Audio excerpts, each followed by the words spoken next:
Making friends is hard at the best of times, but making friends while traveling seems impossible.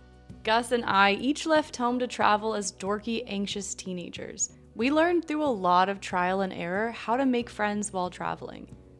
And we're gonna teach you how with realistic step-by-step instructions. Step 1 is to book a social hostel. If you're a drinker, a hostel that organizes welcome drinks or a pub crawl is the best option.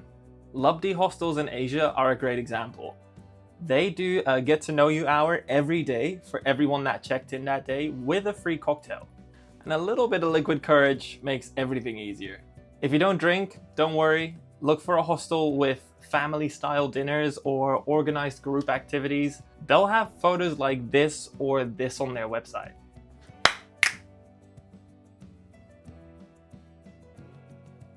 Yes, I know, bunk beds suck for everyone, but social interaction is the name of the game.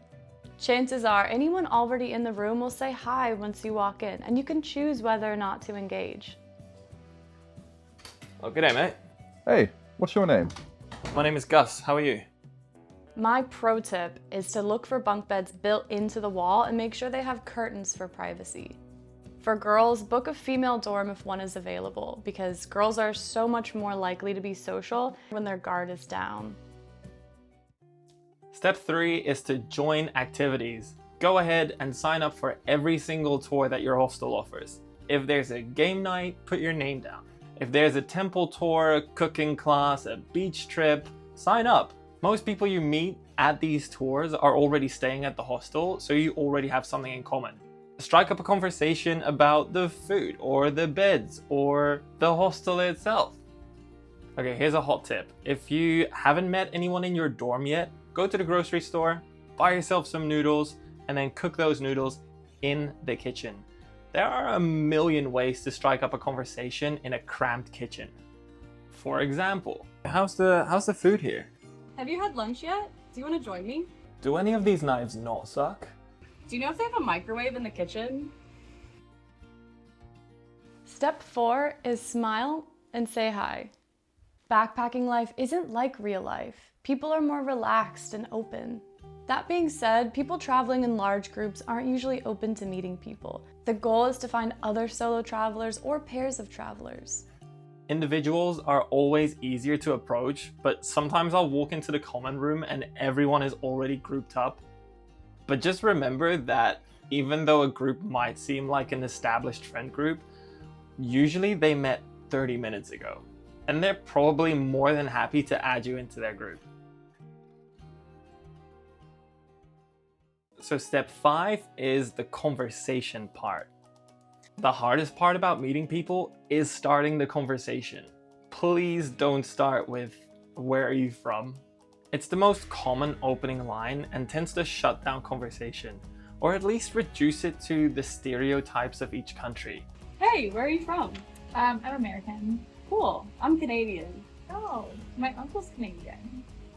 Oh, Where is that conversation gonna go? Instead, here are some opening lines that are more likely to kickstart an actual conversation. do you know when the waterfall trip starts? The bathrooms here are awful, aren't they? Are you gonna do the trivia tonight? How's the food here? Have you ordered any of it yet? It's important to keep the subject matter in neutral ground, something that you both know something about and can both comment on. People get bored of talking about somewhere they've already been. You're somewhere right now. Talk about where you are right now. It is important to read the room though. If they're not responding easily, just drop it. Excuse yourself. Don't force it. Hey guys, you guys want to go do something today?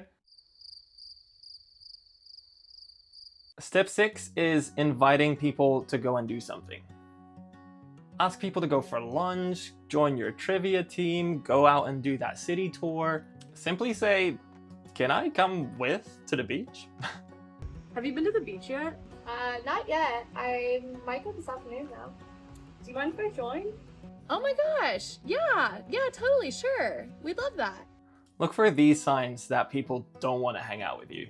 Most people won't just straight up say, "No, you can't come." Hey, do you mind if I join you guys at the beach? Maybe if it's okay, I'll just let you know later. I have to kind of talk to my friends and see what the plan is.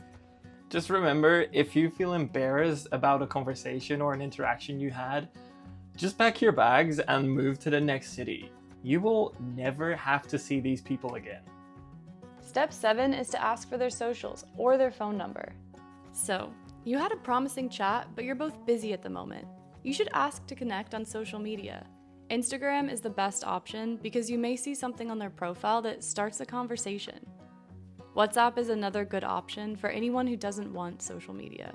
Always reach out ASAP to reconfirm what you talked about in person. If the person you were talking to earlier doesn't follow you back, then they're not interested in doing anything. It's an easy way to figure out if someone's down to hang or not. But if they are, you can easily set plans in stone for later.